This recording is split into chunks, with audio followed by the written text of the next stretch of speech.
Olá, tudo bem com vocês? Sejam bem-vindos de volta ao canal. Vamos dar sequência ao nosso estudo falando sobre alguns grupos indígenas do nosso Brasil. E no vídeo de hoje vamos falar sobre o povo potiguara. Do tronco tupi, o povo potiguara se concentra numa área do litoral norte paraibano, sendo o maior povo indígena do Nordeste brasileiro, com aproximadamente 17 mil pessoas em pelo menos 3 municípios: Baía da Traição, Marcação e Rio Tinto, de acordo com os dados levantados pela CESAI no ano de 2022. Os potiguaras, eles são considerados um dos povos que possuem em seus históricos as características de serem guerreiros e muito resistentes. Dessa forma, dando continuidade ao fio condutor da vida na Terra-mãe, os potiguara existem e resistem a muitas adversidades. Bem, os potiguaras, eles fazem parte dos povos da família linguística tupi. Hoje, eles falam português e estão revitalizando o tupi-potiguara na educação escolar indígena. Na última língua, potiguara significa comedores de camarão. O processo de revitalização da língua, ele tem possibilitado também em estudos e pesquisas sobre essa língua, sua composição sintática, seus diversos significados e, obviamente, a pronúncia, além de se resgatar a língua desses povos.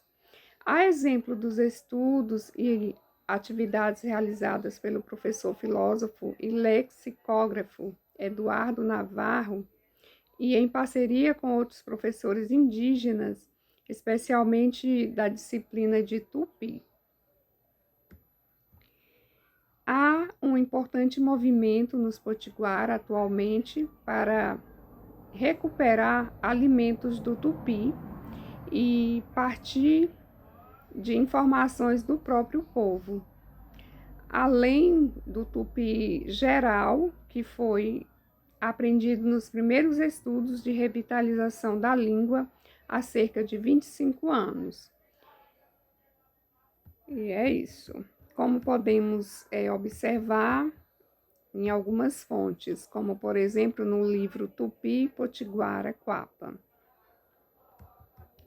Pois muito bem, mesmo tendo um longo contato com os não indígenas, o povo potiguara e o território possuem uma significativa e simbólica riqueza histórica, cultural, religiosa, exclusivamente na sua sociodiversidade, mantendo assim vivo na memória o legado dos seus ancestrais.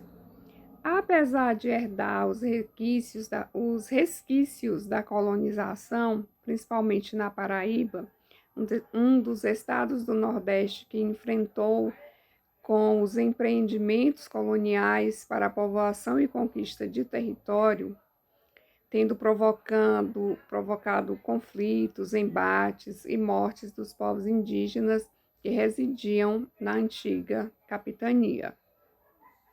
No entanto, povos que são agentes da resistência, como os potiguara, eles conseguiram se manter vivos e estruturados para preservar a sua história e todo o seu legado cultural.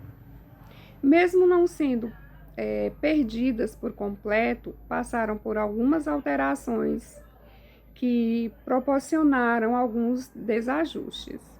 A exemplo do tupi, língua que muitos indígenas perderam, acabaram perdendo a familiaridade. Há também a questão das assimilações, oriundas dos projetos indigenistas, que provocaram mudanças social e culturalmente, podemos dizer, irremediáveis, principalmente com com o projeto de branqueamento da nação brasileira. Portanto,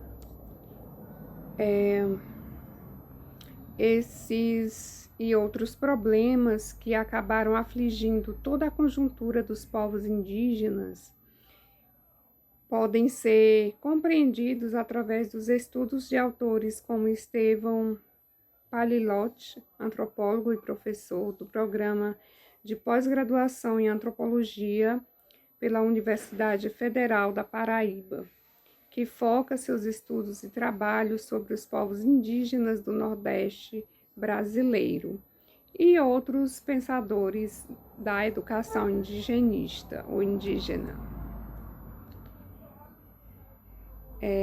Outro exemplo que possibilitou algumas mudanças na estrutura cultural e social do povo potiguara foi o empreendimento da Companhia de Tecidos Rio Tinto, no século XX, na Paraíba.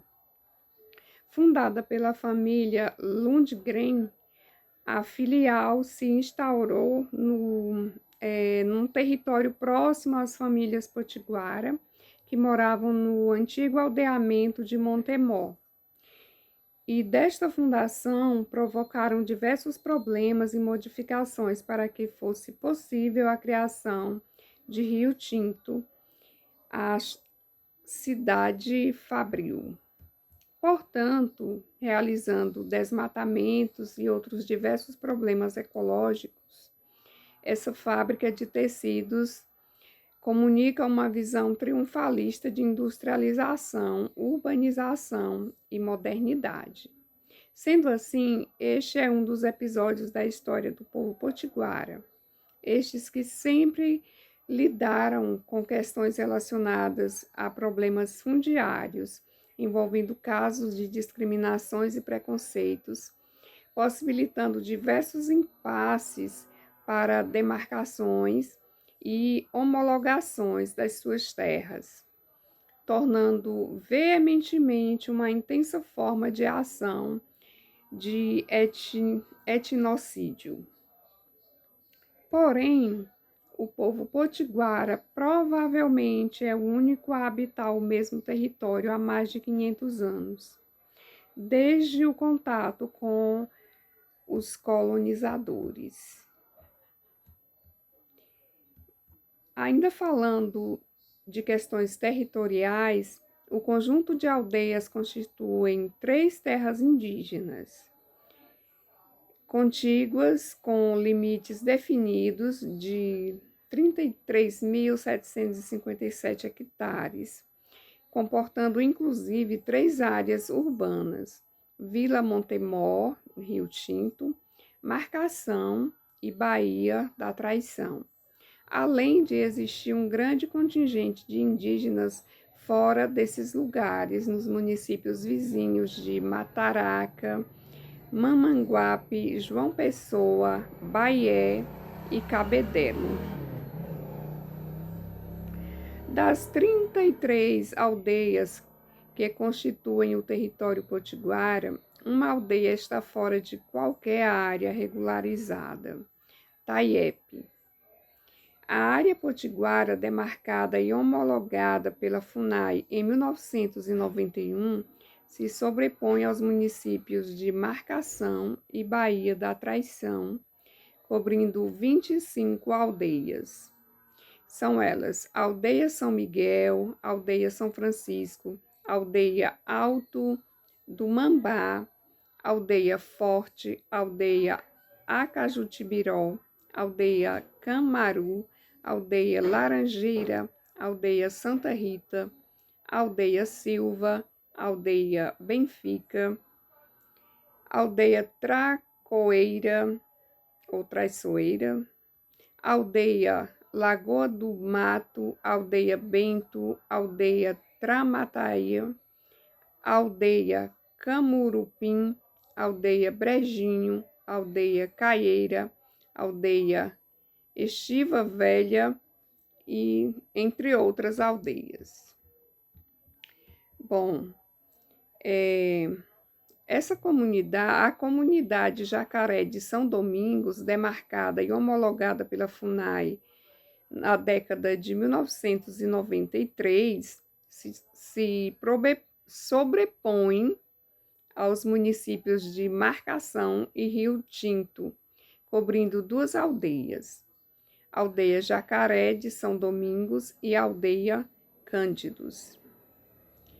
E a terra indígena potiguara de Montemor, demarcada, contudo, ainda aguardando homologação presidencial há mais de 40 anos, se sobrepondo apenas ao município de Marcação, cobrindo 5 aldeias, que são elas: Aldeia Montemor, Aldeia Jaraguá, Aldeia Três Rios, Aldeia Lagoa Grande e Aldeia Ibicoara. O povo potiguara, ele tem um importante diálogo nas 3 esferas, municipal, estadual e federal, que impactam de forma positiva na construção de políticas públicas diversas. O acesso é feito por várias estradas asfaltadas, envolvendo a BR-101 e Paraíba 041, e de terra, que inclusive recortam o território, fazendo a ligação das aldeias entre si, e dessas com o centro urbano, assim como pelo mar e os estuários dos rios Camaratuba e Mamanguape. Considerando a dinamicidade do povo em questão e do seu território, citamos as principais formas de subsistência que perpetuam, e permanecem no território relacionado. Comércio, trabalho na usina, plantio de cana-de-açúcar, plantio de roçados, carcinicultura, artesanato, viveiros de ostra, pesca, caça e demais atividades. E então, gostaram deste conteúdo? Então, se inscreva no canal para mais conteúdo como esse. E até mais, até o nosso próximo vídeo. Tchau, tchau.